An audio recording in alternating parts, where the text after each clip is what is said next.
Ici Lumière de l'Espérance, la radio du dimanche de Radio Courtoisie. Vous écoutez le libre journal de la promesse, dirigé aujourd'hui par Vinceslav Nouri. Émission préenregistrée le 26 décembre 2014, diffusée dimanche 28 décembre de 8h30 à 10h. Elle est rediffusée ce soir de 21h30 à 23h, puis à la demande sur le site internet de Radio Courtoisie. Ce libre journal est réalisé par Franck. Exceptionnellement, vous ne pourrez pas intervenir au cours de cette émission, mais vos lettres seront les bienvenues. Notez bien notre adresse, Radio Courtoisie, 61 boulevard Murat, 75 016, Paris. Bonjour à tous les auditeurs, bonjour en ce dimanche de Noël. Je tiens tout d'abord à vous souhaiter une joyeuse fête de Noël, à vous et à vos familles. Nous allons aujourd'hui nous consacrer pendant toute l'émission sur le sort des chrétiens d'Orient. Je tiens, pour commencer, à vous faire écouter une prière dédiée à l'enfant roi, en arabe, dont voici la traduction. Cette nuit où les anges nous ont envoyé la plus belle nouvelle, gloire à Dieu dans les cieux et paix sur la terre. Les rois mages t'ont présenté des offrandes et ont glorifié ton nom. Que mon cœur soit un refuge pour toi.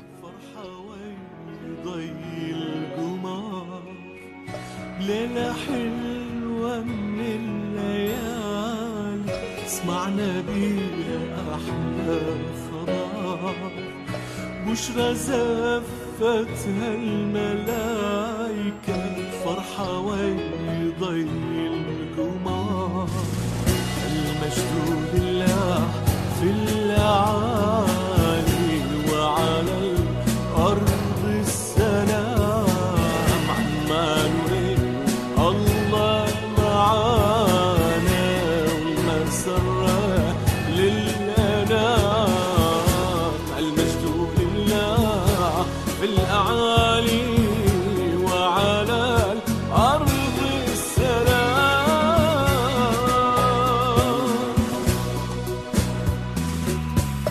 المجوس قدموا هدايا ذهب ومر ولبان والرعاة سبحوا اسمك ومجدوك أحلى الكلام المجوس قدموا هدايا ذهب ومر ولبان والرعاة سبحوا اسمك ومجدوك بأحلى الكلام المجد لله في الأعالي وعلى الأرض السلام عمانوئيل الله معانا والمسرة للأنام المجد لله في الأعالي وعلى الأرض السلام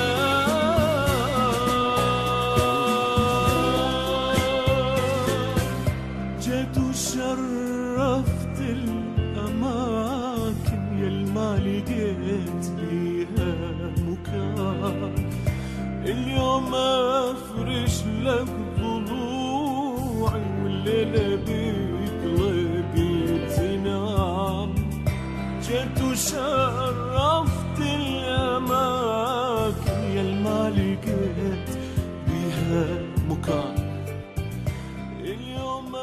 Vous êtes bien sur Radio Courtoisie et nous venons d'écouter un chant de Noël spécialement chanté pour les chrétiens d'Irak qui, cette année, malheureusement, ont passé, comme beaucoup de chrétiens d'Orient, un Noël loin de leur foyer. Nous avons aujourd'hui, pour parler de ce sujet, Monsieur Charles Demeyer, que les auditeurs de Radio Courtoisie connaissent bien. Bonjour. Bonjour. Vous êtes président de l'association SOS Chrétiens d'Orient et depuis maintenant un peu plus d'un an, vous avez monté cette association pour aller prêter main forte à tous nos chrétiens d'Orient. Merci d'être avec nous en cette période de Noël. Et avant de venir un peu plus dans le détail sur les différentes actions que vous menez, j'aimerais que vous rappeliez un petit peu, à l'occasion de ces 1 an d'anniversaire, les raisons pour lesquelles vous avez créé cette association. Bonjour, merci de votre invitation. Joyeux et Saint Noël aux auditeurs de Radio Courtoisie. SOS Chrétiens d'Orient, au début, c'est une histoire d'amitié entre Benjamin Blanchard, le cofondateur, et moi-même. Nous avons été informés de la situation pour les chrétiens de Maloula, donc l'année dernière, au moment où le village était pris d'assaut par les islamistes, à la fois du Front al-Nosra et de l'État islamique. Face à cette situation, la question était simple. Que pouvons-nous faire, nous, petits chrétiens de France, intéressés par la question de la chrétienté orientale, mais sans grande connaissance et sans grands moyens? On a cherché au départ à amener des cadeaux à Damas, alors que c'était interdit et fortement critiqué par les autorités françaises. Et de cette opération, on a pu tirer les 3 points fondamentaux de l'association. Le premier point, c'est la volonté d'agir concrètement auprès des chrétiens d'Orient, donc d'être sur place avec eux. Et depuis lors, nous mettons en avant et nous mettons toute notre énergie pour pouvoir vivre les grandes fêtes chrétiennes et même tout au long de l'année en fonction de leurs besoins avec les chrétiens orientaux. Nous sommes présents actuellement au Liban, en Irak et en Syrie. Le second point, c'est de nous afficher et de nous affirmer comme chrétiens, que nous soyons d'ailleurs catholiques ou orthodoxes, dans notre manière d'agir. Parce qu'au Proche-Orient, il faut comprendre qu'on n'agit pas par humanisme. On est au milieu d'un chaos d'intérêts, de conflits, d'ambitions diverses, et l'important c'est d'être en vérité là-bas, et être en vérité c'est amener nos vertus chrétiennes sur place. La charité, l'espérance, la foi sont essentielles pour agir auprès des chrétiens d'Orient, et c'est aussi un véritable devoir de vérité quand on est auprès d'eux. Et puis le troisième point, c'est la volonté de découvrir leurs richesses et surtout de leur permettre de vivre leurs richesses sur place. Il faut leur permettre de vivre chez eux, dans leur territoire, sur la terre de leur père, auprès de leurs sanctuaires, auprès de leurs églises. Ça nous a paru toujours très important et c'est le message que nous tentons de porter, autant que faire se peut, auprès des communautés que nous rencontrons. Et donc ça fait maintenant 1 an. Est-ce que depuis les 3 clés que vous venez de nous expliquer se sont concrétisées dans l'ensemble? Alors les clés se sont largement concrétisées. Je vais essayer de vous l'illustrer en fonction de nos actions. La découverte de la richesse des chrétiens d'Orient et la volonté de vivre auprès d'eux, on vient de la vivre à Noël. Ce Noël, SOS Chrétiens d'Orient était présent dans 3 pays en même temps pour fêter Noël auprès des chrétiens dans le besoin et parfois dans le martyre. Au Liban, une partie de la chrétienté libanaise n'a pas besoin d'aide financière. En revanche, il existe d'autres villages qui vivent des besoins énormes en termes d'assistance et de témoignages de foi.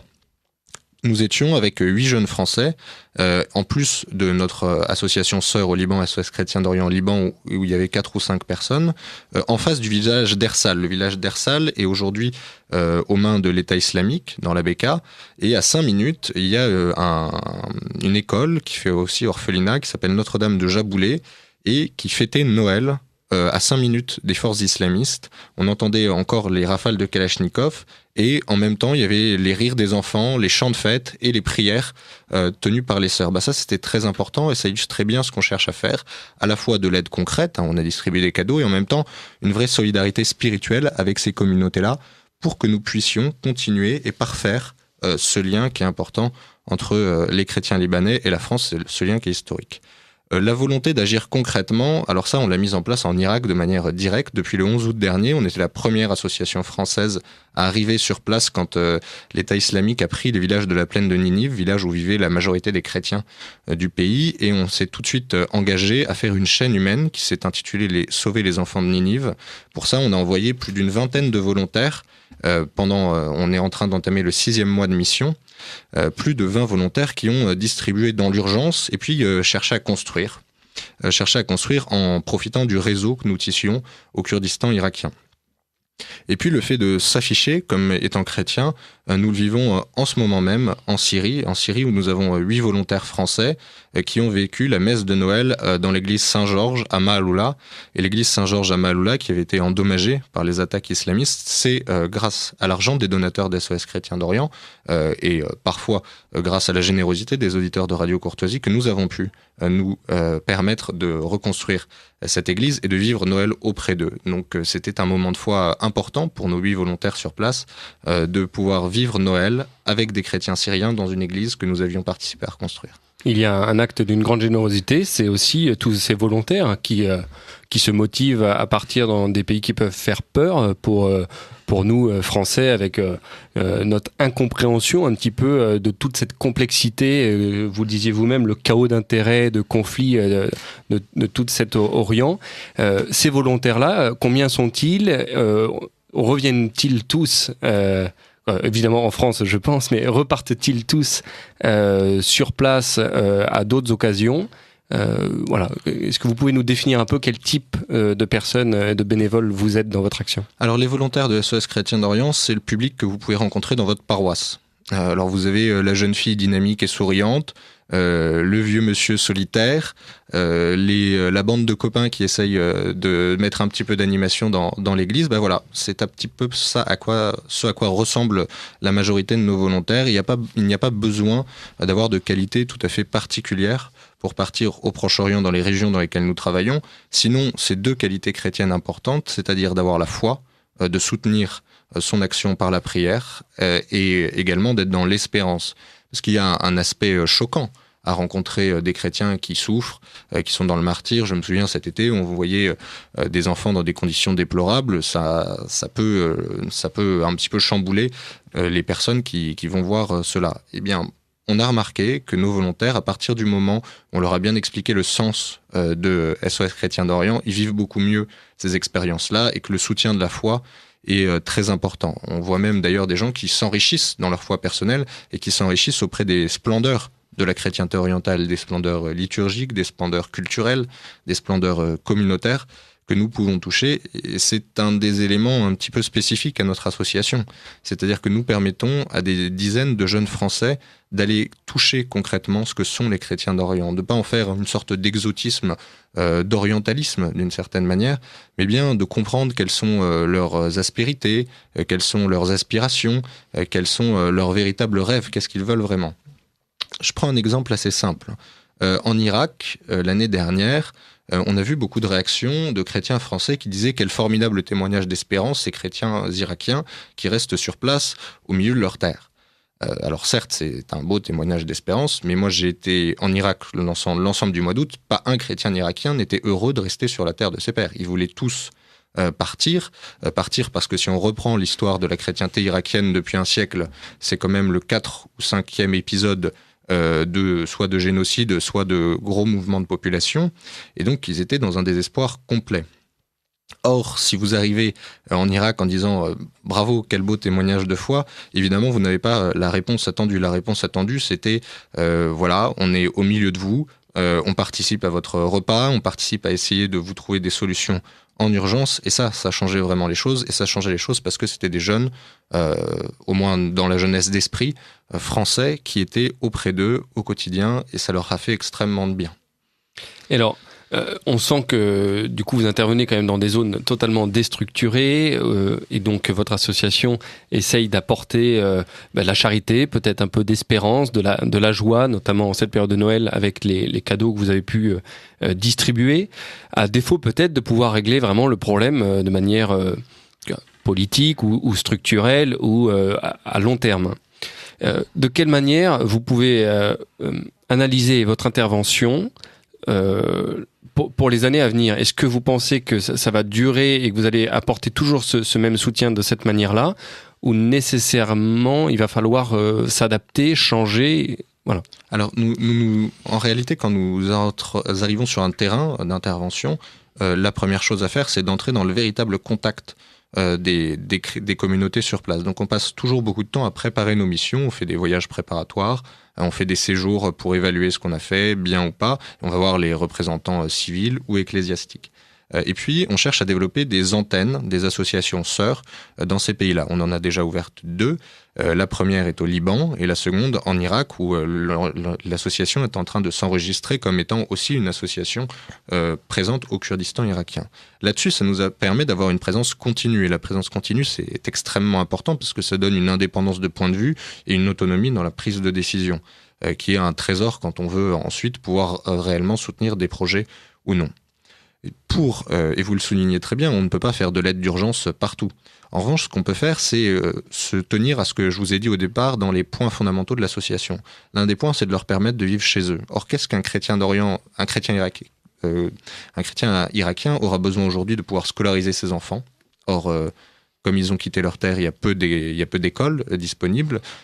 Pour ça, SOS Chrétien d'Orient a construit la première école mobile au Kurdistan irakien, dans la ville de Mengesh, qui se situe, pour ceux qui verraient, dans la région de Duhok. Duhok, c'est à l'ouest du Kurdistan irakien, et ça permet de scolariser 500 enfants dans un petit village de montagne irakien. C'est un témoignage d'espérance pour leurs parents, et ça les incite à rester sur place. On est en train de soutenir un projet dans la ville d'Enkawa. Enkawa, c'est le quartier village chrétien de la capitale du Kurdistan, Erbil.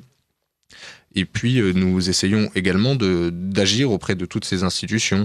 On cherche à retisser du lien social dans les camps de réfugiés en ouvrant un café, puisque un des problèmes, c'est que la société, dans son ensemble, les rapports sociaux ont été complètement éclatés, donc les gens ne se parlent plus, ne se voient plus.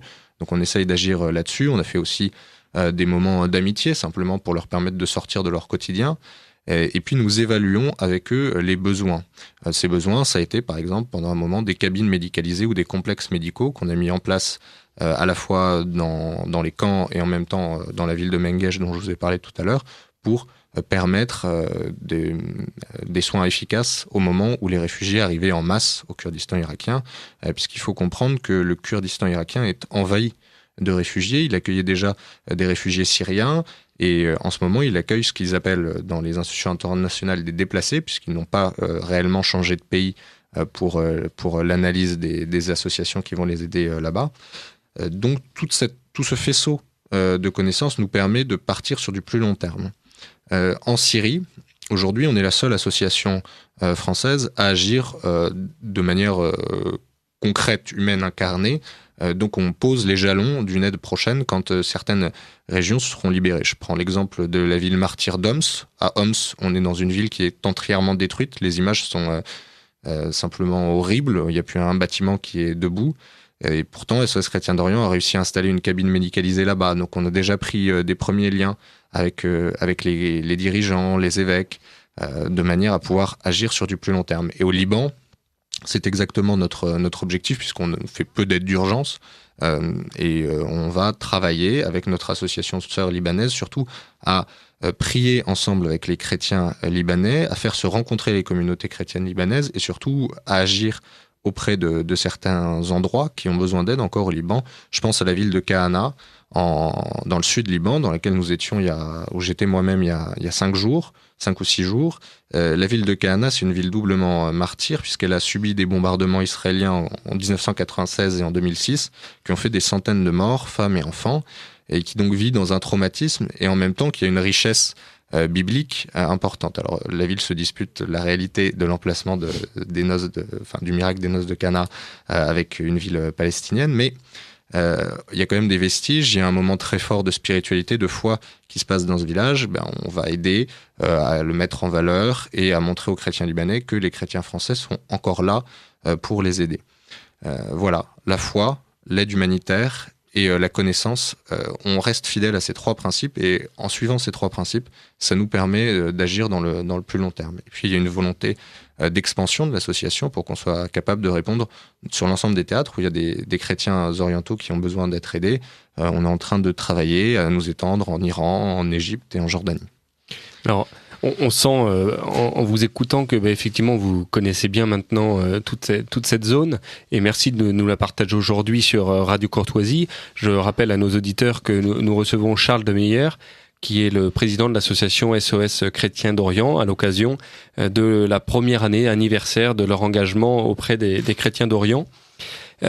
À propos des difficultés rencontrées justement, alors vous le disiez, c'est pas la première fois que ça arrive dans cette région, puisqu'il y a eu au cours de la dernière du dernier siècle déjà 4 exodes imposés, mais le dernier qui est assez violent et de plus en plus médiatisé.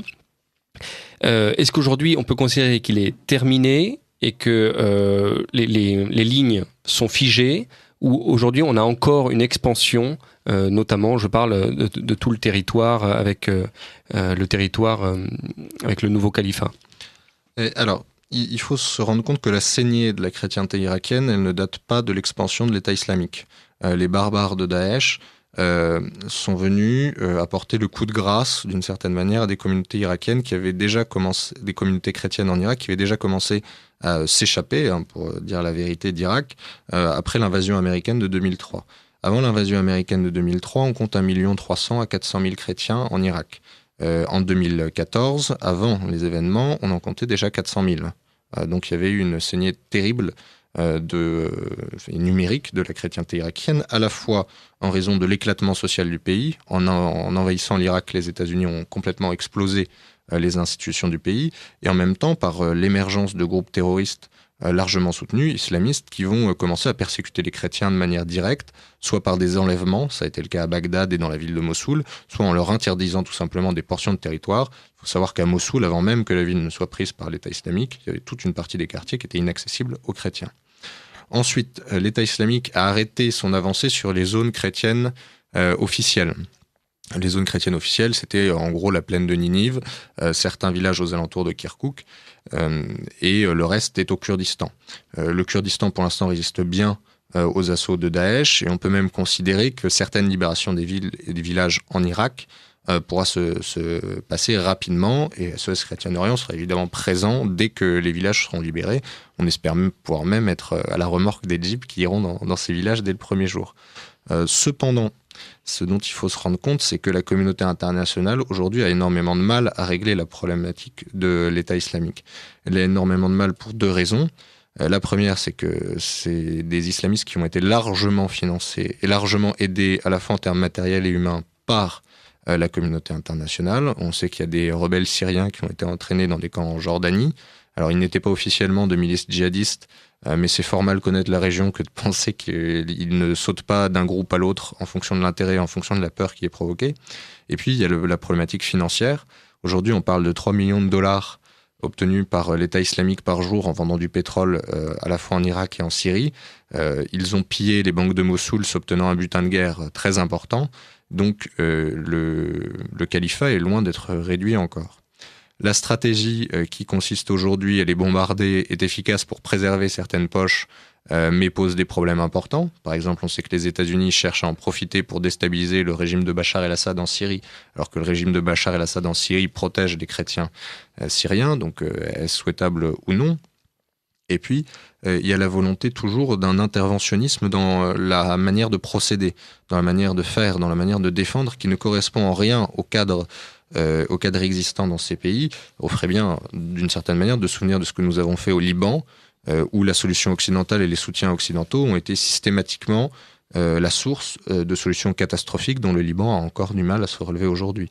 Donc la problématique du califat, d'une manière militaire, est peut-être un petit peu en train de se réduire, mais on paiera encore très longtemps les conséquences à la fois de notre inaction et de notre soutien actif et passif aux barbares de Daesh. Et l'exode des chrétiens ne se termine pas. Leurs possibilités de visa sont encore ouvertes de manière très simple à Erbil. Erbil, nous l'avons vu de nos yeux, au moment où les chrétiens se sont réfugiés de la plaine de Ninive, la communauté internationale s'est accordée pour faciliter l'obtention de visas.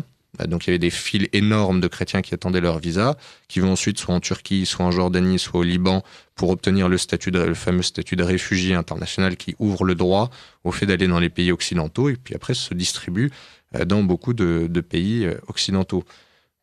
Ils sont à la fois accueillis par des Français qui font preuve d'une charité énorme et qu'on ne peut qu'admirer, mais en même temps, il faut comprendre qu'aujourd'hui, au Kurdistan irakien, la vie pour les chrétiens est possible et que l'idée, c'est de leur permettre de revenir vivre dans leur village. Et en les faisant venir en France, leur faisant miroiter une société qui ne leur plaît pas en réalité une fois qu'ils la rencontrent, on ne fait que faciliter la saignée de la chrétienté irakienne. Et c'est très malheureux puisque l'Irak, la Mésopotamie dans une plus large mesure, c'est le berceau du christianisme et des premières communautés chrétiennes. Et donc l'action de votre association, notamment en Irak, est-ce qu'elle se retrouve finalement face à une structure suffisamment solide quand même pour avoir des leviers d'action où finalement tout l'Irak est dans un chaos total? Est-ce qu'il y a encore des structures, je pense à la structure éventuellement juridique, administrative, même aussi au niveau de la structure religieuse? Peut-être qu'on en reparlera en deuxième partie d'émission. Alors, les structures qui nous accueillent, c'est d'abord l'Église. L'Église décide à la fois politiquement et économiquement de ce que fait sa communauté. Donc pour cela, on a des excellentes relations avec les clercs des deux communautés importantes en Irak, à savoir les Chaldéens et les Syriaques. Nous avons eu 2 lettres de soutien de Monseigneur Petrus Moshe, évêque de Karakosh, et de Monseigneur Bachar Warda, l'évêque chaldéen d'Erbil. Ça nous permet d'avoir une action au concret, d'avoir une carte blanche quand on veut agir dans les camps ou pour monter des projets. Ensuite, il faut se rendre compte que l'aide aux chrétiens en Irak est compliquée parce qu'ils vivent entre 2 attaches finalement. Le gouvernement fédéral de Bagdad, c'est-à-dire le gouvernement officiel irakien, qui pour souvent les employait auparavant comme fonctionnaires de l'État irakien, et en même temps qui ne facilite pas leur intégration au Kurdistan, puisque le Kurdistan, la province dans laquelle sont réfugiés les chrétiens, a des visées indépendantistes, donc cherche à pouvoir se séparer du gouvernement fédéral de Bagdad et qui a finalement sa propre administration. Donc c'est assez compliqué de savoir définir les acteurs. Mais encore une fois, il y a plein de choses qui, de cette manière, peuvent être réglées en étant concrètement sur place. Je prends l'exemple de l'école de Mengesh que nous avons réussi à ouvrir. Mengesh se situe au Kurdistan. Les élèves étaient auparavant dans l'école officielle irakienne, donc ne suivaient pas du tout un programme kurde. Un programme kurde est enseigné d'ailleurs dans la langue kurde, donc ça posait énormément de problèmes. Mais en étant présent, il se trouve qu'un jour on a aidé le directeur de l'éducation de la province de Karakosh, donc dans la plaine de Ninive, qui est lui-même un bon ami du directeur de l'éducation de la province de Duhok, et qui nous ont aidés en négociant avec les ministères concernés à pouvoir ouvrir cette école. Et ça, c'est une chose qu'on ne peut faire qu'en étant sur place et en rencontrant l'ensemble des acteurs. Ça fait partie des choses que nous sommes en train de réussir à régler, et pour cela, notre capacité est très reconnue et très louée, puisque notre toute jeune association est présente dans l'ensemble des réunions de travail de l'Organisation des Nations Unies en Irak. Une fois que l'Organisation des Nations Unies est arrivée et a cherché à coordonner l'action des différents acteurs, ils ont été obligés finalement de nous inviter, puisqu'on était la première association à avoir ouvert une école, puisqu'on avait des centres médicaux déjà en place. Et c'est important à 2 raisons. Parce que l'ONU a peu l'habitude de travailler avec des associations directement chrétiennes, donc ça permet de donner un autre son de cloche dans certaines réunions. Pour l'anecdote, on a par exemple une fois ou 2 empêché l'instauration de la théorie du genre dans certains des programmes. Même là-bas, vous voyez qu'il n'y a pas qu'en France. Et puis, ça permet d'avoir un acteur qui a l'habitude de travailler avec les églises locales, parce qu'on a la même foi, et en même temps de travailler avec des acteurs internationaux, et ça fait bien le pont entre les deux. Donc finalement, les problèmes finissent par se régler, et je pense que ce pourquoi ils se règlent, c'est parce que nous sommes présents concrètement, humainement et de manière incarnée sur le terrain. Je vous propose maintenant, chers auditeurs, une petite pause musicale. Vous allez pouvoir écouter une musique de Fadia Bazi, qui est une ancienne musulmane convertie au catholicisme, et sous les paroles de Nishad Wassif. Je vous en dis du coup les textes, puisqu'ils seront évidemment chantés en arabe. La louange s'élève de tout mon être à Jésus mon soutien. Il est présent chaque jour avec moi, et quand je traverse la vallée des douleurs et des larmes, il me remplit de sa paix.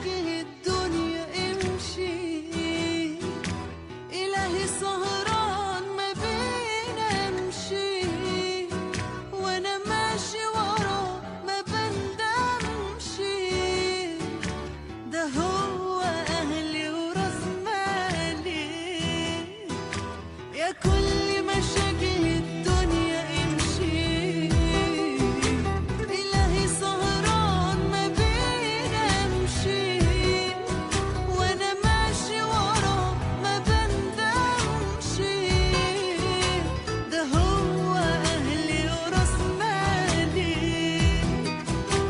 الحمد هيعلى شوية ليسوع السند اللي معايا، الحمد هيعلى شوية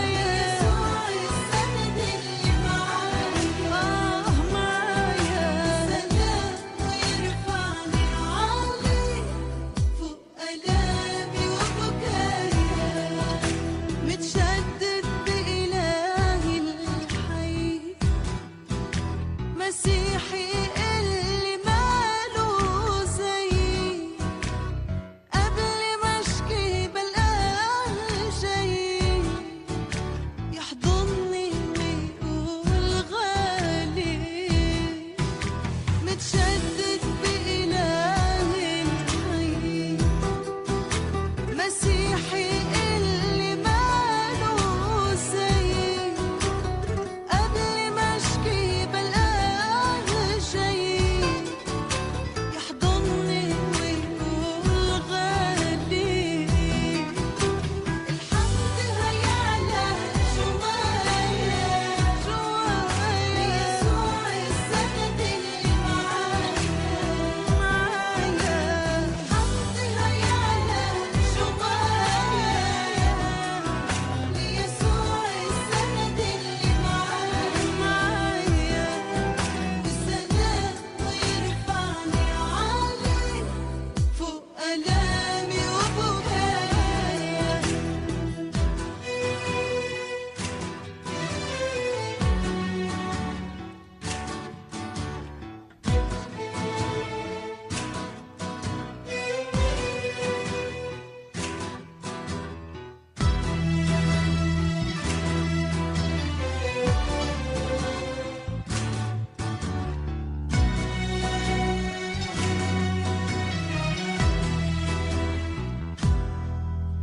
يا فرحة تعالي بأغانيكي،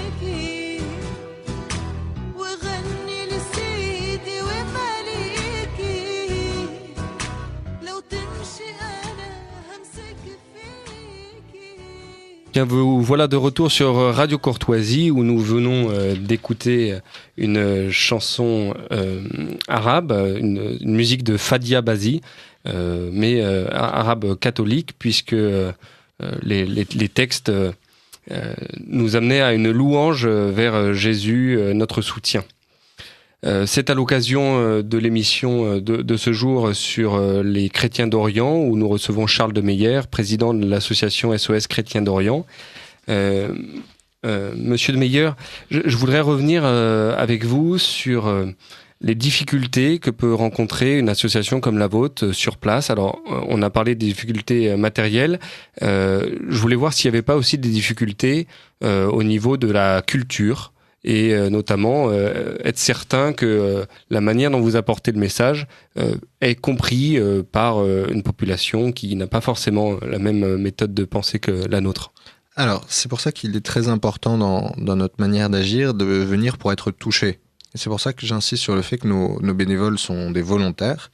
Ils partent en payant leur billet d'avion, ils partent en ayant un chemin spirituel personnel, ils partent pour découvrir la chrétienté orientale. On n'est pas une association humanitaire à proprement parler, on est une association qui cherche à retisser un lien qui est largement distendu entre la chrétienté française et la chrétienté orientale. C'est pour ça que quand nous arrivons, nous cherchons à nous laisser entraîner par la force de ces communautés, par leur spécificité à la fois spirituelle et culturelle, et donc par apprendre à les connaître, apprendre à les comprendre. On ne cherche pas là-bas absolument un endroit où aider, un endroit où donner de l'argent, on cherche à comprendre les enjeux, à connaître les personnes, les intervenants, et par la suite à pouvoir apporter notre aide de manière la plus efficace possible.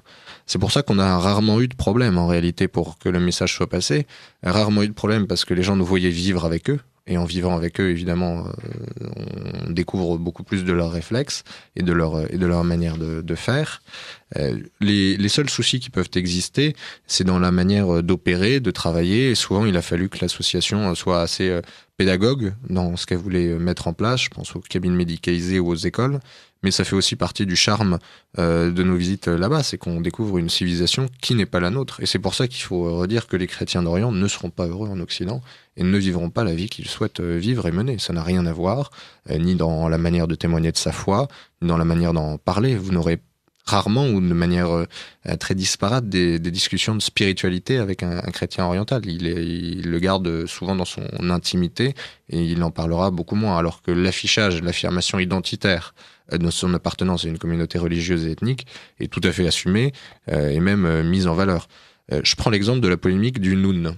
Vous savez qu'à l'époque... Oui, on en avait parlé effectivement lors de la dernière émission en septembre, je ne sais pas si les auditeurs se souviennent, mais on avait donc, pour vous qui n'avez pas forcément écouté cette émission, nous avions 2 réfugiés irakiens donc, qui avaient rejoint la France il y a maintenant une demi-douzaine d'années, et qui étaient assez choqués finalement au début du reste, sur justement l'envie de beaucoup d'Européens de parler du Noun. Alors le Noun, c'est le symbole qui signifie nazaréen, donc c'est le N en arabe si je ne me trompe pas. Et donc voilà, peut-être les auditeurs l'ont vu sur différents médias. Et donc voilà, je vous laisse continuer. Alors que nous étions à Erbil, et au début nous étions 2 à avoir les t-shirts, on a dû apporter pour 700 t-shirts floqués du Noun pour les chrétiens irakiens. Et c'est pas nous qui sommes allés leur distribuer de force. Donc cette affirmation identitaire, cette volonté de montrer sa foi, cette volonté de montrer son appartenance, elle est tout à fait assumée là-bas. Elle est notamment tout à fait assumée par les habitants de la plaine de Ninive, ce qui est moins le cas pour les anciens habitants de Bagdad. Je sais pas d'où étaient originaires vos réfugiés. Alors de Bagdad, mais c'est intéressant ce que vous dites, parce que justement ce qu'il nous avait dit, c'était tout l'inverse. Ils étaient vraiment plus choqués du fait que, alors peut-être parce que c'était des Européens, des Français en l'occurrence, qui s'affichaient, ils disaient mais on n'a pas besoin juste de cet affichage, on a besoin d'aide plus spirituelle ou plus concret sur place. Ils n'ont pas à un moment... ils nous ont pas laissé penser qu'au contraire, il y avait une reconnaissance de l'identité qui les satisfaisait. Alors, moi, j'ai pas eu tout ce problème. Ce que je vous dis, c'est qu'on a été harcelés, que vous verrez il y a des photos dans des journaux où on se retrouve avec nos t-shirts portés ci et là par les chrétiens irakiens. Non, les jeunes générations l'apprécient énormément. Ça ressemble énormément à ce que vous trouvez chez les chrétiens irakiens, qui portent des tatouages partout, témoignant de leur foi, et qui portent des grandes croix souvent sur leurs vêtements. C'est tout à fait compris et assumé. Il y avait souvent une discussion intellectuelle. J'ai vu quelques articles sortir pour savoir si vraiment c'était sain ou pas de reprendre le signe de l'adversaire pour en faire une fierté.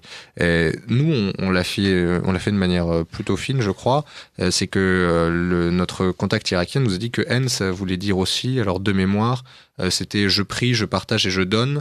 Ça commence par un N également en arabe, donc ça nous permettait de le mettre en valeur. Et puis, il faut se rendre compte que les chrétiens irakiens, il ne faut pas chercher à leur faire ressembler à ce que nos réflexions voudraient qu'ils soient, voudraient qu'ils fussent, pardon. Notre pire ennemi, c'est de faire ce qu'ont fait certains des Français à l'époque. Par exemple, de chercher à latiniser ces églises. En cherchant à latiniser ces églises, on a, réussi à avoir beaucoup moins d'accueil et à détruire certaines des merveilles liturgiques sur place, et 2, à blesser certaines populations. Or, les chrétiens irakiens, ils sont ce qu'ils sont, ils ont peut-être un affichage communautaire qui nous plaise peu, mais c'est leur réalité. Et quand on va aider en Irak, on vient aider des personnes concrètes, on vient aider des personnes qui vivent avec leurs défauts, leurs forces, leurs intérêts, et c'est à ça qu'il faut chercher à ressembler. Donc j'imagine que je peux partager certaines des réticences des réfugiés qui sont intervenus dans votre émission, mais moi j'ai eu plutôt du mal à garder le mien dans certaines scènes pour pas qu'il soit arraché, pour que d'autres puissent le prendre, qu'autre chose. Ça, par exemple, ça aurait été moins bien vécu au Liban, je pense, où c'est pas dans la culture du pays. Mais alors, est-ce que du coup ils ont su qu'en France il y avait cette élan, alors c'est beaucoup sur les réseaux sociaux quand même, hein, donc sur un élan de la jeunesse chrétienne de France. Est-ce qu'ils l'ont su? Est-ce qu'ils en ont été touchés? Parce qu'on comprend bien que sur place, ils étaient fiers et heureux visiblement avec les scènes que vous nous détaillez là.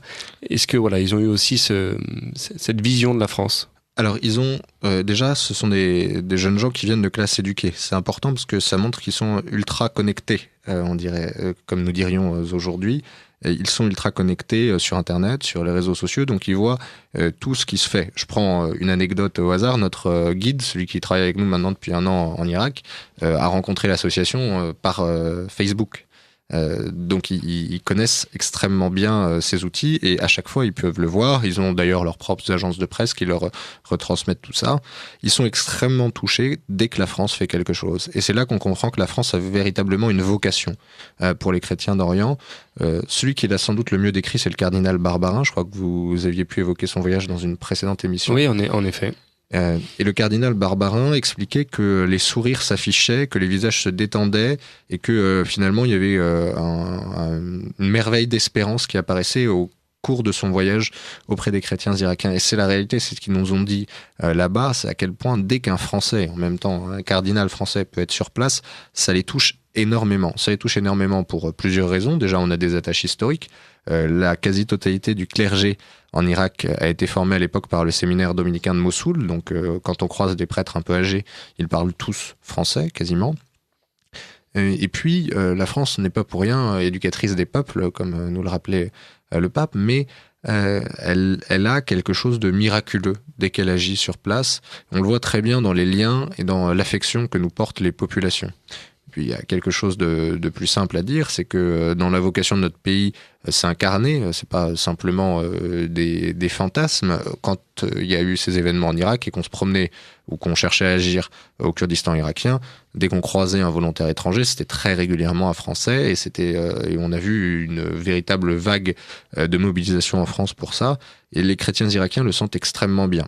Ça permet d'ailleurs de pallier une trahison historique de nos gouvernements qui ont complètement abandonné leur mission sur place et qui doivent voir, et la société civile doit s'investir pour ne pas perdre cette merveille, ce trésor, puisqu'il y a eu des annonces qui étaient complètement terribles. Je prends 2 exemples, à la fois sur le cas syrien et sur le cas irakien. Dans l'enceinte de l'Assemblée nationale, Laurent Fabius a déclaré au moment de l'attaque de l'assaut de Kobané. Donc Kobané, c'est une ville kurde syrienne et qui était prise d'assaut par les barbares islamistes, à savoir le Jabhat al-Nusra et l'État islamique en Irak et au Levant. Eh bien, au moment de cette attaque, Laurent Fabius a répondu que c'était une manipulation de Bachar el-Assad. Donc un tel degré de méconnaissance pour des chrétiens syriens qui, en l'occurrence, sont très très souvent francophones, c'est vécu comme une trahison de la France. Et quand c'est vécu comme une trahison de la France, heureusement qu'il y a des associations qui essayent de montrer concrètement que tous les Français ne partagent pas cette opinion. En Irak, c'est un petit peu la même chose.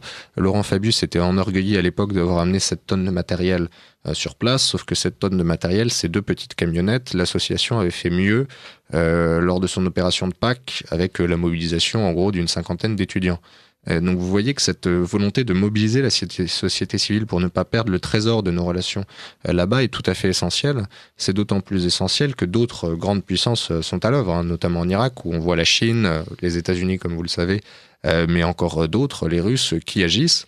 Et ça a commencé déjà dans d'autres pays à nous coûter cher. Au Liban, les gens parlent de plus en plus anglais et moins français dans la rue.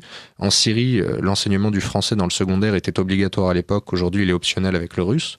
Donc il y a toute une série de petites pertes, de petites trahisons qui sont en train de nous faire perdre notre vocation au Proche-Orient. Je pense à la Syrie et au Liban qui ont été sous le mandat français et dans lesquels on est de moins en moins bien investi et dans lesquels on est en train de perdre toute une partie de notre influence alors que ces gens-là nous adorent.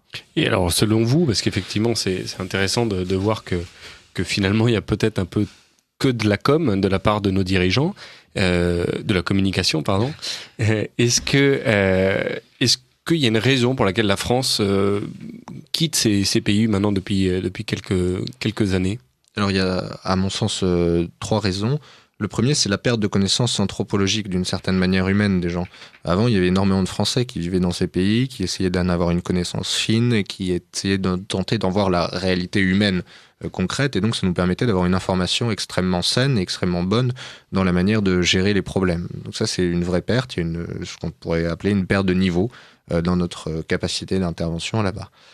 Le second phénomène, c'est le passage à une diplomatie soit idéologique, soit captive d'autres intérêts, où la description des faits est tout simplement fausse.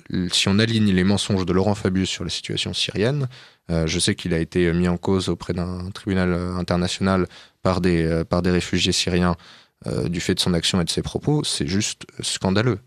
Pas une phrase n'était juste, pas une accusation n'était fausse ou mal fondée, pas une aide pour les communautés chrétiennes sous couvert qu'elles aient soutenu le régime de Bachar el-Assad. Donc on était vraiment dans une trahison totale à la fois de la vérité et en même temps des intérêts de la France dans le pays.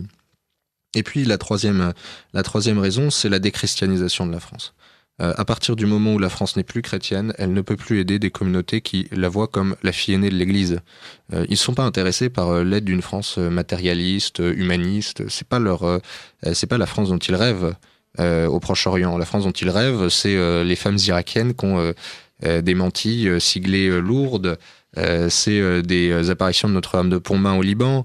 En Syrie, c'est les voyages de nos plus grands écrivains et de nos plus grands prélats. Ça, c'est important pour eux. Et ça donne du sens à notre relation avec ces terres-là. Il ne faut pas considérer que nos trahisons françaises, le fait que nous ne soyons plus en accord avec notre histoire et en accord avec la mission qu'on a dans ces pays-là, ne provient d'autre chose. Sinon, c'est largement se tromper. Ça ne se règle pas avec de l'argent, ça ne se règle pas avec des zones d'influence. Sinon, pour prendre le cas de l'Irak, les États-Unis ont déversé des centaines et des centaines de millions de dollars sur place et sont toujours honnis par toute une partie de la population. On peut même aller plus loin. Ils ont tenté de faire venir avec eux des protestants évangéliques baptistes pour convertir en masse. Ça s'est extrêmement mal passé. Tout simplement parce que ce ne sont pas les mêmes manières de faire et ce ne sont même pas les mêmes manières de croire. Donc, il faut juste essayer d'en rester à ces bases simples qui nous avaient permis d'avoir une influence au Proche-Orient, à savoir la foi et l'humilité quand on essaye d'aller sur place pour se laisser toucher. Donc finalement, de les recevoir quand on va chez eux plutôt que d'imposer et nos idées. Mais du coup, pour rebondir aussi sur ce que vous disiez tout à l'heure, et pour rester sur la politique française, aujourd'hui, le gouvernement s'enorgueillit d'accueillir déjà une petite centaine de familles réfugiées irakiennes, pas spécialement d'ailleurs chrétiennes. Est-ce que pour vous c'est finalement une mauvaise chose ? Ou alors plutôt une bonne chose, puisque finalement, vous disiez qu'ils n'ont pas vocation à venir en France. Est-ce que finalement, on peut se réjouir qu'il n'y ait pas tant d'accueil que ça de ces populations ? Alors, SOS Chrétien d'Orient est plutôt circonspect face à cette tendance. Tout d'abord, ce qu'il faut dire, c'est que la communauté internationale a décidé de ne pas agir au moment où il aurait fallu agir pour contrer l'avancée de l'État islamique. Donc on aurait pu soigner le problème à la source.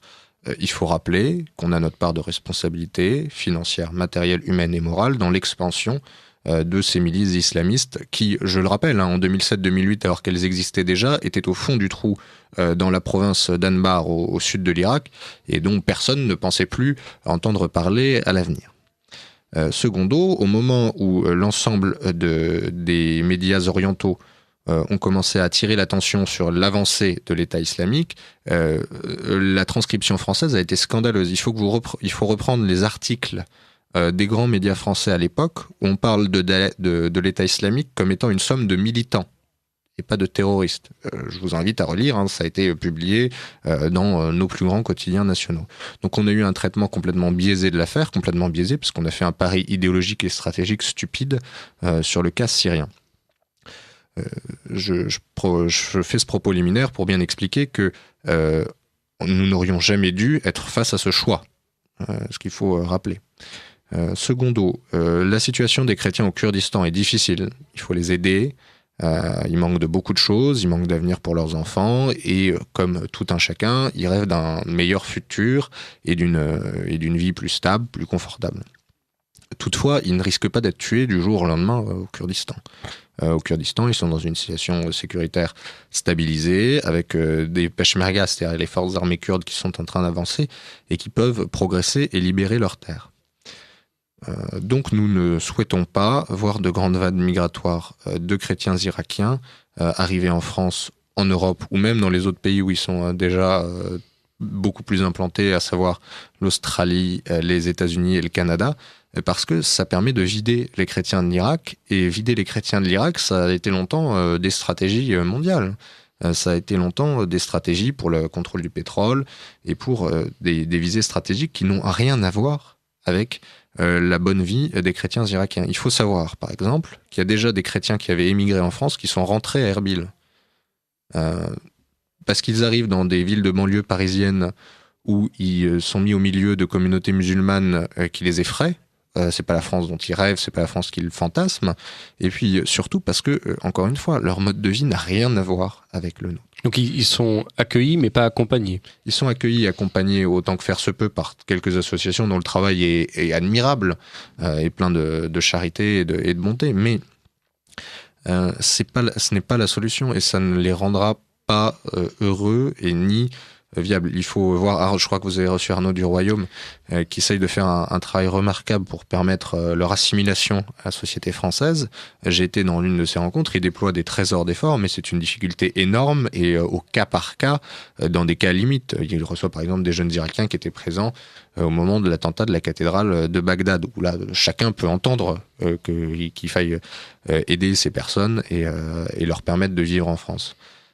Mais encore une fois, c'est pas la solution idéale et c'est surtout pas une solution qui est viable à l'avenir puisqu'on ne va pas accueillir les 400 000 chrétiens irakiens restants sur le territoire français, c'est pas entendable. Et puis ça pose évidemment la question du nombre de statuts de réfugiés qui sont accordés en France puisque on n'a pas pu en accueillir plus en grande partie parce que le statut de réfugié est complètement galvaudé dans notre pays. Bon, en même temps, il faut plus essayer, si j'en crois notamment vos propos dans Valeurs Actuelles le 18 décembre, favoriser plutôt un apport, une aide spirituelle, plutôt qu'effectivement à favoriser le départ des chrétiens de la zone, notamment parce que la zone, l'Orient en l'occurrence, perdrait beaucoup à tout ce qu'ont pu... véhiculer, apporter. Je sais qu'il y a encore sur place des vestiges ou des éléments spirituels, des édifices religieux, chrétiens. On sent que c'est encore très ancré dans ce pays-là. Imaginez le symbole pour la chrétienté européenne si elle laissait disparaître le berceau. Ses origines. La plaine de Ninive, c'est l'endroit dont est originaire Abraham. En Syrie, vous avez des sanctuaires magnifiques. Saint Thomas, l'apôtre, est passé par ce pays. On est dans toute la culture chrétienne et les origines du christianisme. Mais au-delà de ça, le pire, c'est de ne pas connaître la région et de simplement vouloir agir sans en peser et en sous-peser les enjeux. Jean-François Colosimo, dans son excellent ouvrage Les hommes en trop, sur les chrétiens d'Orient, explique à quel point c'est le tiers du pays. C'est le tiers pour les Arabes musulmans qui y voient des possibles alliés de l'Occident, mais c'est aussi le tiers pour l'Occident chrétien qui y voit une forme de christianisme qui la dépasse et qui, d'une certaine manière, l'intrigue et lui pose des questions. Si on cherche à perdre cette richesse, eh bien on aurait perdu une des grandes richesses et une des grandes nuances de notre Église chrétienne. On parle souvent des deux poumons de l'Église. On ne peut pas laisser en mourir un. Alors là, je me permets de citer Arnaud du Royaume, qui effectivement nous avait en septembre dernier, vous souvenez peut-être, auditeur de Radio Courtoisie, lors de son intervention, nous avait rappelé que l'Église universelle respire de deux poumons, l'Orient et l'Occident, et qu'aujourd'hui le poumon de l'Orient est plein de sang, alors le poumon de l'Occident doit respirer plus fort. Et c'est ce que nous essayons de faire aujourd'hui, notamment en étudiant l'impact de l'association SOS Chrétiens d'Orient que préside Charles de Meyer, que nous recevons donc en ce dimanche proche de la période de Noël. Et ça me permettra de faire la transition et toute trouver avec justement cette fête de Noël que vous avez pu vivre sur place. Vous disiez en début d'émission qu'il y avait des bénévoles qui étaient sur place pour la fête de Noël, qui ont passé Noël loin de leur foyer pour être auprès des enfants et des familles sur place. Finalement, comment s'est passée cette opération et quel premier retour vous pouvez communiquer à tous les auditeurs? Alors cette opération s'intitulait l'Avent pour les chrétiens d'Orient. Donc l'idée c'était comme d'habitude de vivre une grande fête chrétienne, une grande période chrétienne de préparation pour la porter auprès de nos frères orientaux. C'était un véritable défi logistique puisqu'on a déployé 3 missions simultanément, à la fois au Liban, en Irak et en Syrie. À l'heure où je vous parle, la mission syrienne est en train de se terminer et la mission irakienne continue avec la présence d'une petite dizaine de Français qui cherchent à passer Noël et à continuer nos projets auprès des Irakiens. J'étais moi-même auprès de l'association libanaise pour passer une semaine auprès des chrétiens libanais. Que faut-il retenir de cette mission? Eh bien, d'abord, une chose, c'est que SOS Chrétiens d'Orient ne cherche pas à laisser de côté une communauté chrétienne au Proche-Orient.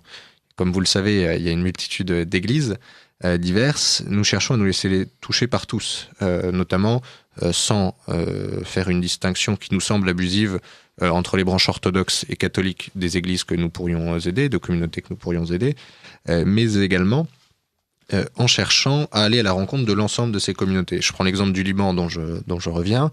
Nous avons été à la rencontre des Grecs catholiques, des Grecs orthodoxes, des Syriaques, des Maronites, et aussi du quartier des chrétiens arméniens, pour montrer à quel point nous cherchions à être universels dans l'aide que nous venons apporter.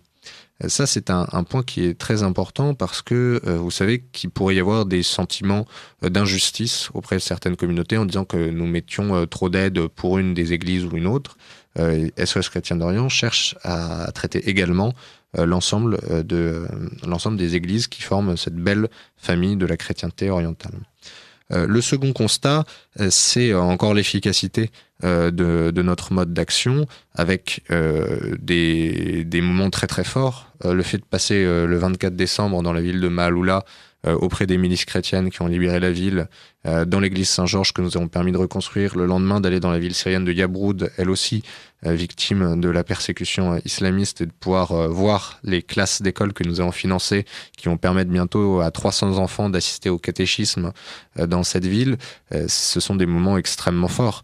Vous avez peut-être vu sur notre site soschrétiendorient.fr les images de la ville d'Homs, être parmi les premiers Européens à nous rendre à Homs et à pouvoir témoigner à notre retour de ce qui est fait, à la fois de ce qui est fait à l'ensemble de la communauté humaine sur place et en même temps à la persécution systématique par la rébellion syrienne de tous les visages chrétiens. On fait des conférences assez régulièrement et l'auditoire est à chaque fois sous le choc puisque nous avons des éléments qui prouvent bien qu'il y a une persécution directement visant les chrétiens, avec des inscriptions en arabe de personnalités de la rébellion syrienne qui se réjouissent de se repaître du sang des chrétiens, avec la décapitation systématique des statues, avec des icônes criblées de balles, puisque pour les musulmans takfiristes, c'est-à-dire la branche la plus extrême des islamistes en Syrie, le fait de tirer à la Kalachnikov sur une icône, c'est symboliquement tuer le saint qui est représenté, donc pour eux c'est très important.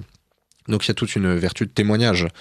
Quand les médias occidentaux ou quand certains hommes politiques peuvent nous raconter l'inverse de la vérité sur ce qu'on voit là-bas, nous pouvons témoigner en retour de ce que nous voyons et c'est important. Ensuite, il y a l'accomplissement humain et la suivi de projet, puisque vous savez qu'en Irak, nous sommes présents depuis bientôt 6 mois.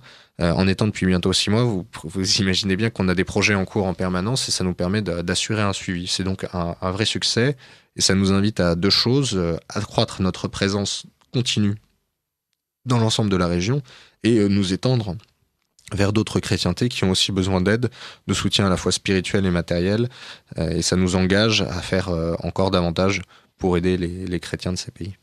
Alors, vous le disiez il y a quelques minutes, vous avez aidé à reconstruire des écoles, parce que on sait bien que c'est primordial pour les familles de pouvoir savoir où elles vont mettre leurs enfants pour étudier.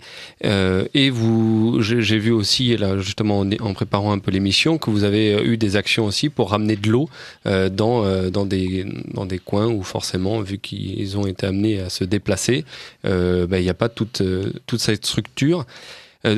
Ça demande des compétences. non négligeable. Comment vous faites? Est-ce que vous avez des bénévoles qui ont ces compétences et qui viennent apporter finalement chacun une petite pierre à l'édifice? Est-ce que, au contraire, vous arrivez à vous appuyer sur place sur des éléments existants? Je vois sur les photos, c'est pas très radiophonique, mais des bungalows, des structures que finalement on voit beaucoup aussi chez nous. Est-ce que vous les importez de France? Est-ce que tout se fait sur place? Alors non, on essaye de faire vivre au maximum l'économie sur place, à la fois les producteurs et les artisans locaux. Pour parler de l'installation d'eau, il faut surtout considérer qu'on essaye de garder un esprit de débrouillardise un peu scout et de nous former sur le tas à la nécessité. En parlant du système de purificateur d'eau, il se trouve qu'on avait quelqu'un qui savait faire à ce moment-là en Irak. Ce système de purificateur d'eau, très simplement, on était dans un immeuble en construction qui accueillait 2000 personnes. Un immeuble en construction, c'est une grande tour très sombre dont les conditions de vie sont détestables, où les conditions de vie sont détestables et où chaque petit apport au quotidien est important. Et puis surtout, ça montre aux chrétiens orientaux qu'on ne leur signe pas un chèque, qu'on vient les aider, qu'on vient travailler auprès d'eux, avec eux, et qu'on mise aussi sur leur capacité, leur talent. Et là, en l'occurrence, il a fallu creuser toute une tranchée pour permettre de conduire les tuyaux jusqu'à ces réservoirs d'eau. Ils étaient très heureux de participer à nos côtés.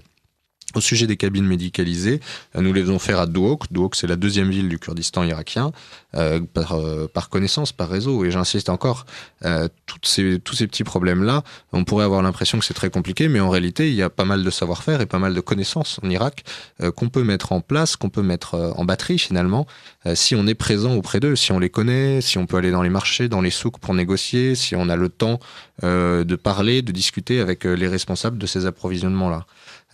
Une école comme celle de Mengesh nous a coûté 75 000 euros.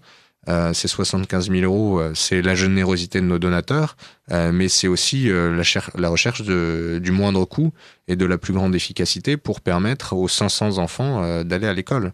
Donc, c'est encore une fois le trésor que nous avons réussi à avoir sur place de chaîne humaine et de présence continue. Il y a un deuxième exemple qui est un peu délié, mais qui est évocateur. On est la seule association à avoir aidé les familles isolées à Erbil. À Erbil, vous avez des familles qui ne peuvent pas entrer dans les camps de réfugiés parce qu'elles sont arrivées de la plaine de Nive après les autres. Il y avait simplement plus de place pour eux.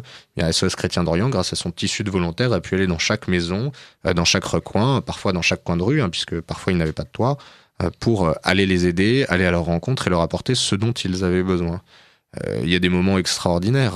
Cet été, nous avions amené 225 plaques de cuisson au milieu d'un camp à une demi-heure d'Erbil. Il faisait 55 degrés. Les réfugiés étaient tout à fait étonnés de nous voir venir les aider.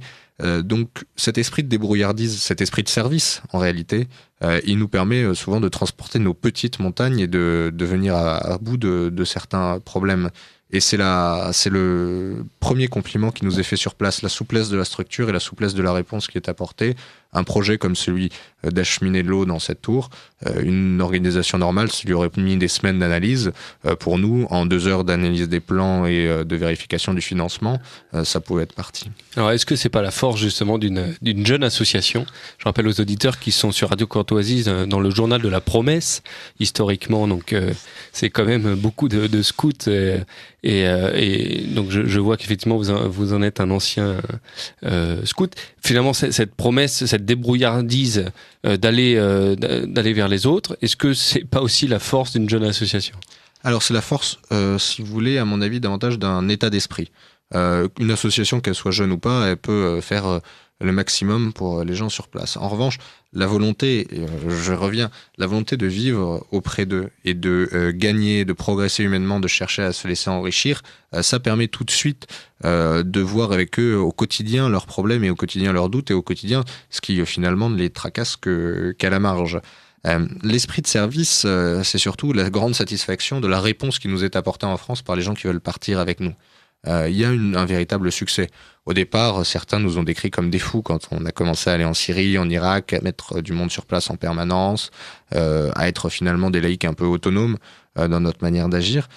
Mais finalement, ça montre qu'il y avait une véritable envie, un véritable besoin dans la jeunesse chrétienne d'aller auprès de ces gens-là, de les découvrir, d'apprendre à travailler avec eux et d'apprendre à les voir parce que c'est beaucoup plus incarné et qu'évidemment notre frère, plus il est proche, plus il est prochain, Donc ça nous permet rapidement de nouer des contacts, de nouer même des amitiés qui se sont développées avec l'ensemble de nos interlocuteurs sur place. Donc cet esprit de service fait partie de ce qu'on appelle le vademecum du volontaire. Quand nos volontaires partent, ils partent pas dans le vide, ils partent avec un ensemble de guides, de traits importants de l'association, à la fois parce qu'ils arrivent dans des pays qu'ils ne connaissent pas et en même temps parce que l'association essaye de développer et de mettre en œuvre un certain nombre de valeurs. Et ces valeurs, elles sont portées par des jeunes gens qui, comme je vous le dis, c'est un public de paroisse qui a les défauts et les grandes qualités que vous pouvez rencontrer dans votre propre paroisse. Il faut savoir simplement essayer de les mettre en œuvre et c'est tout un travail logistique de rencontres et de travail pour améliorer le rendu de nos volontaires. Et alors, une petite question qui me vient à l'esprit, est-ce que la barrière de la langue n'est pas quand même un frein ? Alors c'est pour ça qu'il faut bien connaître ses interlocuteurs. Nous, on a trouvé en Irak, par exemple, un guide qui s'appelle Dani, qui est extraordinaire. Il parle kurde, syriaque, arabe et anglais parfaitement. Donc ça nous permet de converser et d'échanger au maximum. Au Liban, notre association sœur libanaise nous permet de travailler avec des franco-libanais arabophones. Et en Syrie, encore une fois, la majeure partie des élites culturelles parlent français. Donc à chaque fois qu'on est sur place, on peut travailler très directement. Nos volontaires qui sont présents le plus longtemps se mettent à l'arabe pour progresser. Comme les auditeurs de Radio Courtoisie le savent, c'est une langue qui est un petit peu difficile à apprendre réellement, mais ils y travaillent autant qu'ils peuvent. Et surtout, il y a des choses assez simples. J'ai été seul cet été pendant 10 jours en Irak. Une fois que vous arrivez dans un camp de réfugiés où personne n'a à boire ou à manger, le rapport se fait rapidement et ils savent comment se faire comprendre. Je veux bien croire.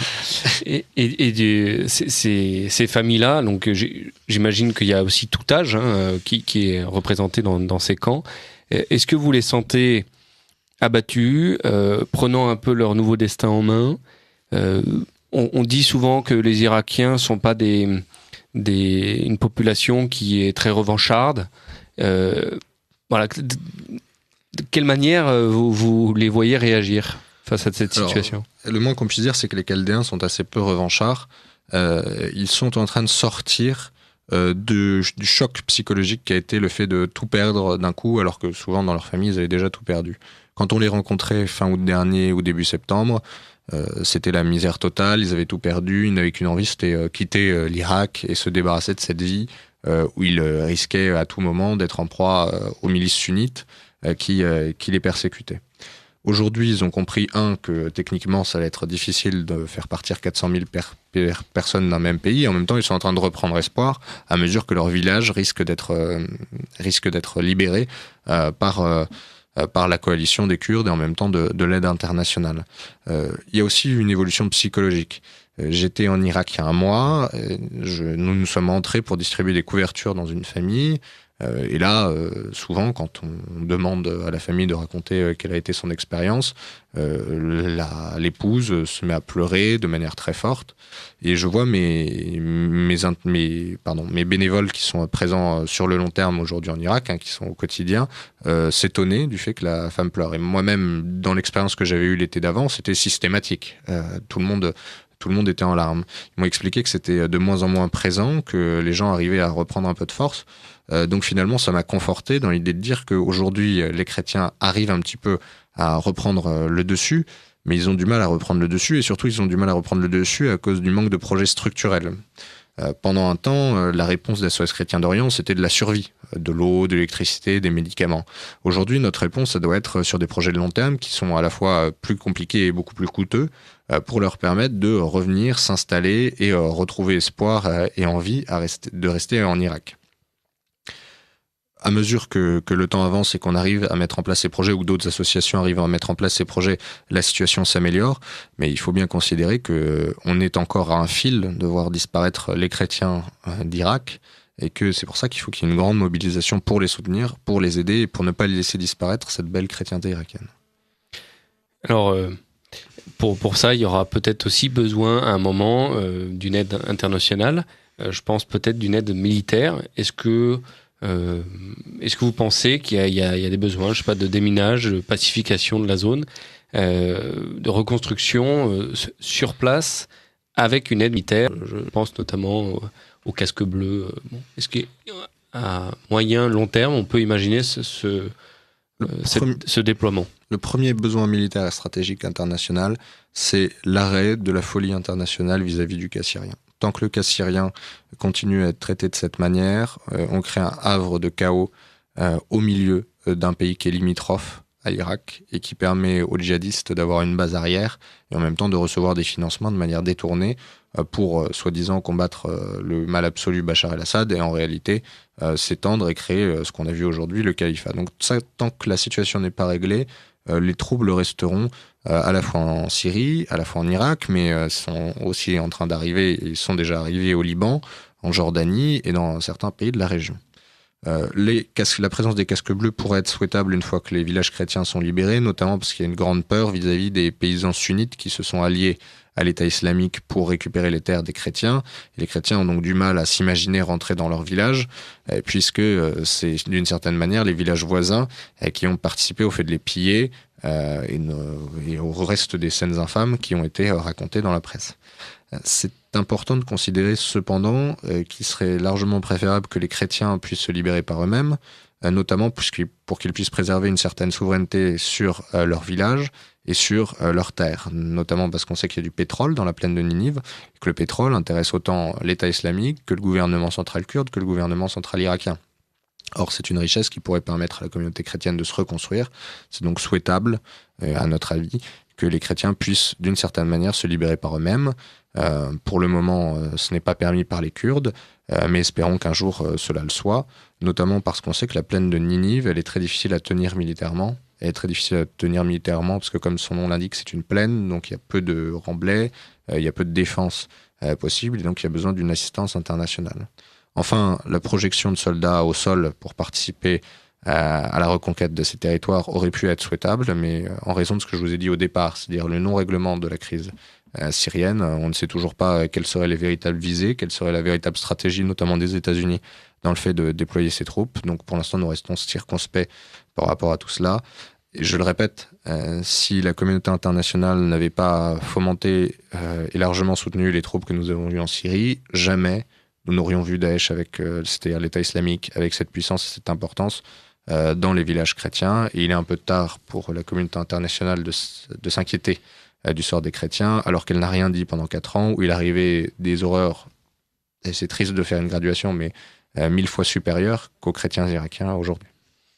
On comprend bien, et effectivement, on peut regretter une intervention tardive et surtout mal éclairée de nos dirigeants. Là-dessus, je voudrais revenir quand même sur un point. Vous dites que les chrétiens d'Irak doivent reprendre leur territoire eux-mêmes.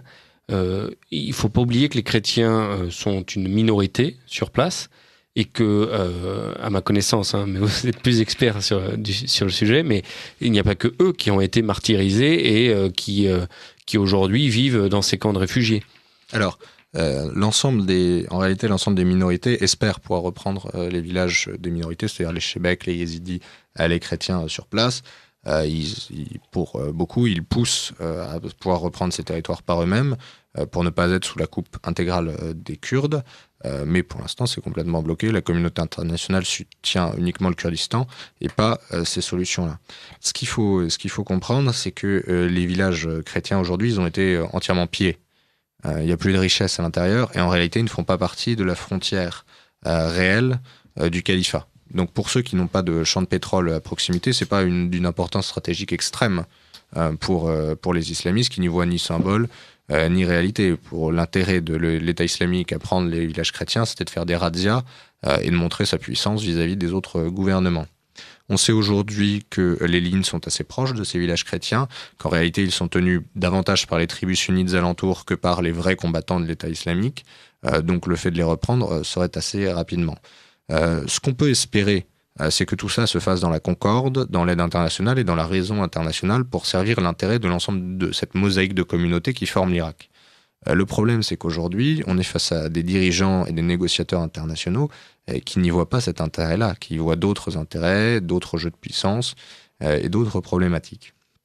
Il n'y aurait donc qu'une solution pour le règlement de cette crise et le fait que ce soit réglé par le haut, c'est la prière. Énormément prier pour eux, pour les soutenir et surtout pour les inciter à rester, puisqu'il y aura un combat démographique d'une certaine manière dans la région, et que plus nombreux seront les chrétiens à rester sur place, et meilleure sera leur implantation et la défense de leurs terres. Alors, vous disiez à juste titre que les médias n'étaient pas forcément très bien éclairés. On le dit régulièrement sur Radio Courtoisie, vous me direz. J'énonce là quelque chose d'assez évident. Cela dit, on voit qu'il y a de plus en plus quand même de médias qui parlent des chrétiens d'Orient, qui nous permettent quand même de nous renseigner un petit peu sur la situation et l'évolution sur place. De quel œil regardez-vous ce nouveau déploiement médiatique, notamment avec dernièrement Monseigneur Barbarin qui est allé sur place et qui est retourné sur place et qui a été quand même suivi par la majorité des médias nationaux? Alors je pense qu'il faut rendre hommage au voyage de Monseigneur Barbarin.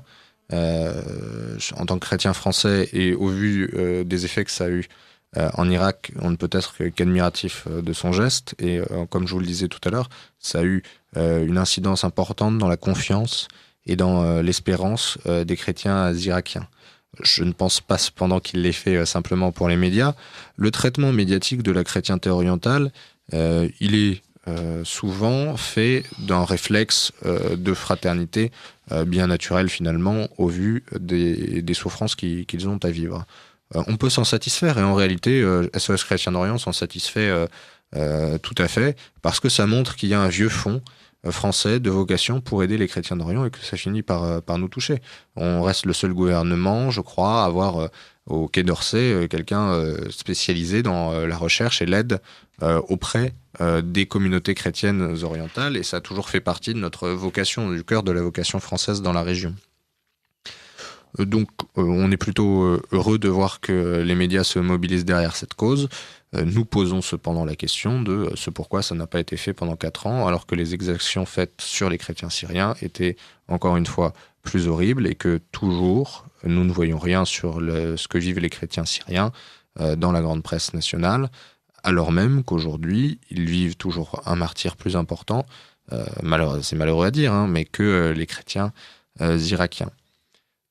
Il faut également considérer que peut-être le fait que la société civile se soit investie petit à petit dans la défense des chrétiens syriens, qu'elle ait cherché à interpeller les gouvernements, à interpeller les élites, à interpeller les journalistes, à aider, et que ça a finalement eu un impact au moment des souffrances des chrétiens irakiens. Il faut l'espérer et croire que ça peut être efficace. En tout cas, chez SOS Chrétien d'Orient, on a pu rencontrer beaucoup d'interlocuteurs, à la fois politiques, culturels, médiatiques, financiers, qui avaient été alertés petit à petit par la situation. Donc cette œuvre n'est pas vaine et cette œuvre correspond à une vocation française. Donc finalement, elle est apartisane, elle peut même d'une certaine manière être aconfessionnelle, même si je vous dis bien qu'une France déchristianisée n'aidera pas bien les chrétiens orientaux, mais tout de même, on voit encore qu'il y a un fond chrétien et un fond de la vocation orientale de la diplomatie française. Et on entend également le pape François donner beaucoup de signes d'envie d'aller voir les réfugiés. Est-ce que vous en savez plus, non pas sur son emploi du temps, bien sûr, mais sur le lieu qu'il aimerait aller visiter? Est-ce que c'est justement les chrétiens d'Irak, là où vous intervenez? Nous n'en savons absolument rien, pour tout vous dire. En revanche, sa venue sera un énorme signe pour l'Irak et un énorme signe pour l'ensemble de la région. Il faut dire que l'intervention du pape François au moment de la crise syrienne, quand on parlait sérieusement d'intervention occidentale en Syrie, a été salutaire en alliance avec la Russie. Il faut dire aussi que sa voix porte au Proche-Orient, sa voix porte au Liban, où j'ai vu beaucoup de gens qui étaient assez intéressés par la manière dont il approchait ce problème, et en Irak, où à chaque fois qu'il fait un signe de soutien, c'est très bien interprété. Aujourd'hui, je pense que le Kurdistan irakien est une zone sûre pour un voyage du pape, et que les chrétiens d'Irak seraient portés, ravis et très touchés de sa venue. C'est vrai qu'il a des sondages qui feraient pâlir beaucoup de nos hommes politiques en ce moment, qui sont très favorables, même dans les noms chrétiens, et je pense notamment aux Français. J'imagine, notamment avec son message de Noël, le 25 décembre sur la place de Rome, où justement il a quand même marqué un message qui est écouté Urbi et Orbi, donc vraiment à travers le monde, l'importance de prier pour tous ces peuples réfugiés, chrétiens persécutés, avec des mots forts. On peut que souhaiter que ça... ce message soit véhiculé à travers aussi de tous les Français. Oui, d'autant plus. Et le pape François nous invite à comprendre qu'il faut les porter dans notre prière, revenir à la prière familiale, par exemple, pour les chrétiens d'Orient, et revenir à la pression aussi sur nos clercs pour qu'on parle systématiquement des chrétiens orientaux. Moi, je prends un exemple très simple. Personne ne m'avait jamais parlé dans mon catéchisme des églises orientales avant que je fonde SOS Chrétiens d'Orient. Donc, il faut surtout éviter que ça devienne une charité épisodique, une charité événementielle, mais bien de retrouver ce deuxième poumon de l'Église, ce deuxième poumon qui a beaucoup à nous apporter et qui finalement donne des réponses à nos problèmes contemporains en France, par exemple sur la liturgie, par exemple sur la communauté, par exemple sur la vie avec l'islam, par exemple sur l'importance de renouer avec ses racines et son identité chrétienne. Ils ont énormément de choses à nous donner et le fait de s'en rapprocher est très important. On prend souvent l'exemple, au lieu d'aller dans une université américaine moyenne pour faire son échange culturel, personne n'interdit à un Français aujourd'hui d'aller faire son échange à Beyrouth, où il aura une vie étudiante tout à fait sympathique et il pourra en même temps découvrir ses frères orientaux. Aujourd'hui, vous pouvez partir, être volontaire avec SOS Chrétiens d'Orient et passer un mois, plus, un petit peu moins, auprès de la chrétienté orientale. Il y a toute une série de possibilités qui sont faites pour revenir à une connaissance concrète, incarnée des chrétiens d'Orient, et elle sera portée majoritairement par notre prière. Et je pense que c'est ce qu'on peut retenir principalement du message du pape François. Et c'est ce qu'on essaie de faire sur Radio Courtoisie en prenant le temps, pendant plus d'une heure, de parler de la situation vécue de nos frères d'Orient. Et merci à vous, Charles Demeyer, responsable de l'association les SOS Chrétiens d'Orient, de nous permettre d'approfondir un petit peu ce sujet. Avant de terminer cette émission qui malheureusement va bientôt toucher à sa fin, je voudrais savoir si vous avez déjà des projets pour 2015. J'imagine que vous fourmillez d'idées. De quelle manière vous allez pouvoir les accomplir ? Alors, en 2015, nous avons toute une série de projets. Ça va prendre un petit peu de temps. Nous avons déjà plusieurs choses qui sont annoncées. Un pèlerinage des chrétiens français avec les chrétiens libanais dans la Kadisha, c'est-à-dire dans la vallée sainte libanaise, pendant une semaine, où l'idée c'est d'amener énormément de Français à pèleriner au Liban dans cette vallée sainte. Et nous aurons un voyage spécifique en Syrie pour découvrir les merveilles de la chrétienté syrienne. Et puis nous continuerons nos actions, à la fois au Liban où nous aiderons à reconstruire la ville de Kahana, en Syrie où nous continuerons à agir et nous espérons pouvoir réussir à mettre en place une chaîne humaine en Syrie également, ce qui pour le coup est un défi sécuritaire et administratif important. En Irak, nous sommes déjà dans la construction d'une église à Enkawa et dans l'envoi d'équipes d'animation dans les camps pour les enfants, des cellules de 5 personnes qui permettront de s'occuper des enfants d'un camp en attendant qu'ils aient des écoles. Et puis nous allons vers l'expansion, donc à la fois en Iran, en Égypte et en Jordanie. Et nous ne nous privons pas de soutenir divers projets qui aujourd'hui ne peuvent pas être publics par définition parce que nous n'avons que peu de financement, mais nous avons besoin de tout votre soutien. Vous pouvez voir l'ensemble de nos activités sur soschrétiensdorient.fr parce qu'aujourd'hui, l'association est en train de grandir, qu'elle compte déjà 3 filiales au Proche-Orient, qu'elle va en avoir bientôt d'autres et que tout ce soutien il peut être encore accru par la force de vos prières, la force de votre bénévolat et la force de votre suivi, notamment sur les réseaux sociaux de l'ensemble de nos activités. Mais il ne nous reste plus qu'à quoi. Je vous souhaite toute la réussite possible pour cette année 2015. Effectivement, le travail reste évidemment à faire pour beaucoup. Bon courage à vous. Merci d'avoir pu venir en cette période de Noël. Je dis donc à tous nos auditeurs au mois prochain et à très bientôt.